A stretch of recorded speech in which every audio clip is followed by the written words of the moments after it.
Hi everyone. Have you noticed how fast the workplace is changing? It's like every day there's a new headline saying Gen Z is to blame. No, wait, Gen Z is leading the way.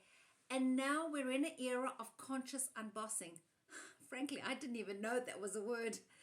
A recent poll by the UK recruitment company Robert Walters shows just how real this shift is.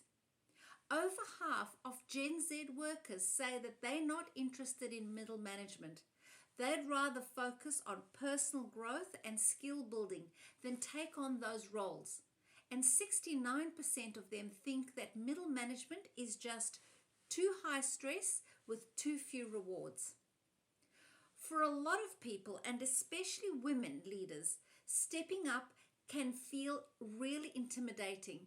Many feel unprepared and unsure and uncomfortable with the command control leadership style that still seems to be expected of them. They want to lead more authentically, stay true to themselves, but without being labeled weak or soft or fluffy by others. Future leaders need a new toolbox of skills and mindset, and we need leaders with heart and grit and empathy. More love at work. That's why I created the GrowthEQ Leadership model, a modern approach that combines some of the best aspects of the past leadership styles with a new focus on heart, service, and real impact, and about more love at work. This is exactly what new and emerging women leaders want. A workplace they love, created through the power of GrowthEQ Leadership. This approach is how we'll shape the future of work, boosting engagement and productivity. Not through command and control, but by leading with more heart and more love. The first pillar of the GrowthEQ leadership is what I call inner fitness, which is all about building emotional intelligence. But EQ isn't just about knowing how we feel. It's about growing and the muscle that drives empathy and connection and self-awareness. And like any muscle, it grows with practice. In my book, More Love at Work, I share simple, down-to-earth strategies to help leaders develop their inner fitness.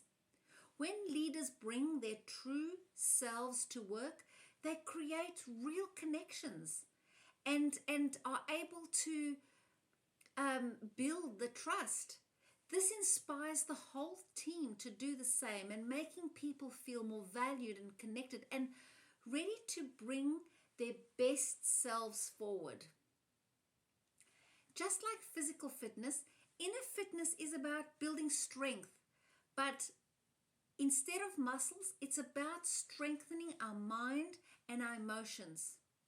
Think of it as training your emotional resilience to handle the ups and downs of life with grace and composure. And EQ is the ability to understand and manage not only your own emotions, but those of others. And you may ask, why is this important? Because having strong EQ makes you a better leader, a better friend, and a more resilient person.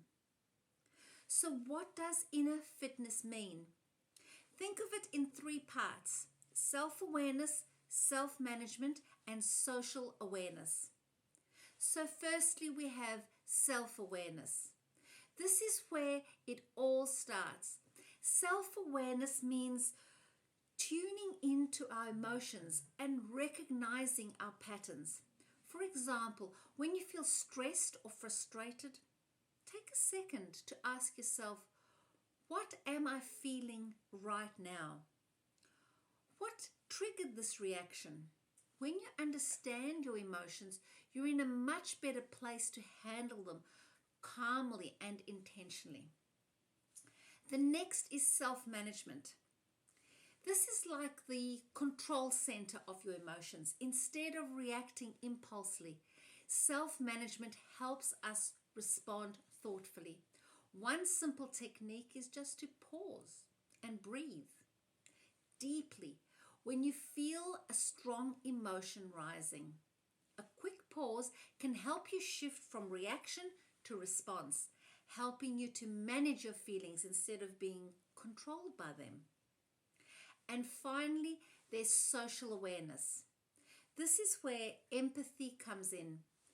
Social awareness is about recognizing emotions in others and understanding their perspective. For example, if a team member is quiet in a meeting, being socially aware would mean that you notice that and that you check in with them. This not only strengthens relationships, but it also helps us to respond to others with kindness and flexibility. So if you're ready to start building your inner fitness, remember self-awareness, self-management, and social awareness. And start spotting those triggers. These are powerful steps towards a growth mindset and a stronger EQ. Now, don't forget to hit the like button, if you found this helpful, and subscribe for more content on leadership, growth, and resilience. So let's keep building that inner fitness together, and see you next time. Cheers.